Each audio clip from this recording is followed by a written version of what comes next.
और छत्तीसगढ़ में कोरोना की तीसरी लहर को देखते हुए कांकेर में धारा 144 लागू कर दी गई है।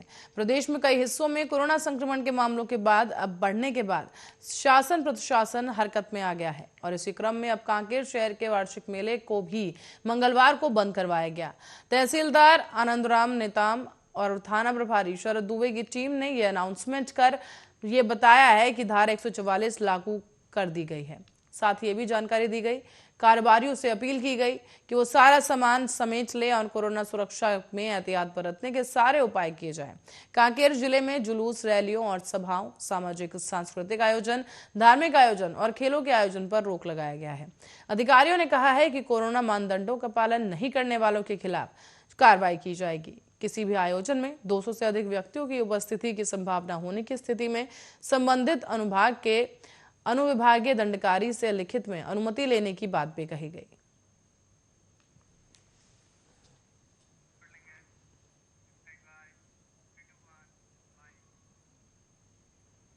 और अब आपको बता दें कि पिछले 2 दिनों से बढ़ रही कोरोना मरीजों की संख्या के बाद नए कोरोना पॉजिटिव मरीजों की संख्या बढ़कर 15 तक पहुंच गई है। मामला है बुंदेलखंड का, जहां बुंदेलखंड मेडिकल कॉलेज स्टाफ के अलावा परिवहन और राजस्व मंत्री गोविंद सिंह राजपूत भी कोरोना पॉजिटिव पाए गए। बीएमसी से जारी किए गए हेल्थ बुलेटिन के अनुसार ये बताया गया है आंकड़ा। साथ ही मंत्री ने ट्वीट कर कोरोना पॉजिटिव होने की जानकारी भी दी और कहा है कि मेरे संपर्क में आए सभी लोगों को आइसोलेट होना और जांच कराने की सलाह है। ऐसे में बुंदेलखंड मेडिकल कॉलेज के वायरोलॉजी लैब के प्रभारी डॉक्टर सुमित रावत के अनुसार सागर जिले में मंगलवार को कोरोना पॉजिटिव मरीजों की संख्या 15 दर्ज की गई। पिछले 3 दिनों से लगातार कोरोना पॉजिटिव मरीजों की संख्या 5 दर्ज की जा रही थी। 1 जनवरी से लगातार 3 जनवरी तक रोजाना 5 पॉजिटिव मरीज ही मिल रहे थे। 4 जनवरी को यह आंकड़ा सीधे 15 हो गया।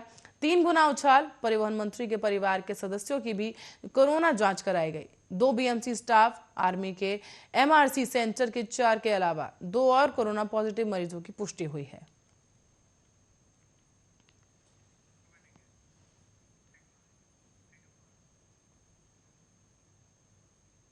और हमेशा विवादों और चर्चाओं में रहने वाला धमतरी नगर निगम एक बार फिर से सफाई के मामले में सुर्खियां बटोर रहा है। इस बार विपक्षी पार्षदों ने निगम पर झाड़ू खरीदी को 2 साल बाद किए जाने वाली बात कही है। दरअसल धमतरी नगर निगम में 2 सालों से झाड़ू नहीं खरीदने का आरोप लगाया गया है। वहीं 2 साल बाद 100 झाड़ू खरीदने की बात कही गई और शहर में सफाई नहीं होने का हवाला देते हुए नगर निगम पर यह सवाल उठाया गया है। इस पर नगर महापौर के जो है उन्होंने बातों को गलत बताया और राष्ट्रीय स्तर पर धमतरी जिले का स्वच्छता की रैंक में 9वां स्थान प्राप्त कर चुका है। दरअसल 135 साल पुराना धमतरी नगर निगम में पहली बार कांग्रेस की सत्ता काबिज हुई है। इससे पहले बीजेपी ने पक्ष में रहकर काम किया था। अब कांग्रेस की सत्ता आते ही बीजेपी के पार्षदों ने अनेकों मामलों पर निगम को घेरा है। इस बार विपक्ष के पार्षद और निगम के नेता प्रतिपक्ष ने निगम द्वारा सफाई नहीं करवाने का आरोप लगाया। पिछले 2 साल से शहर में झाड़ू नहीं होने की वजह से सफाई नहीं होने की बात कही गई, तो वहीं निगम ने 2 साल बाद 100 झाड़ू खरीदे हैं, ऐसा उनका कहना है। नेता प्रतिपक्ष ने यह भी कहा है कि बेमिसाल 2 साल की बात कहने वाले निगम ने आज तक झाड़ू नहीं खरीदा। जब झाड़ू ही नहीं था तो सफाई किससे हुई? स्थानीय पार्षद के सहयोग से ही सफाई कर्मियों को झाड़ू उपलब्ध होता आया है।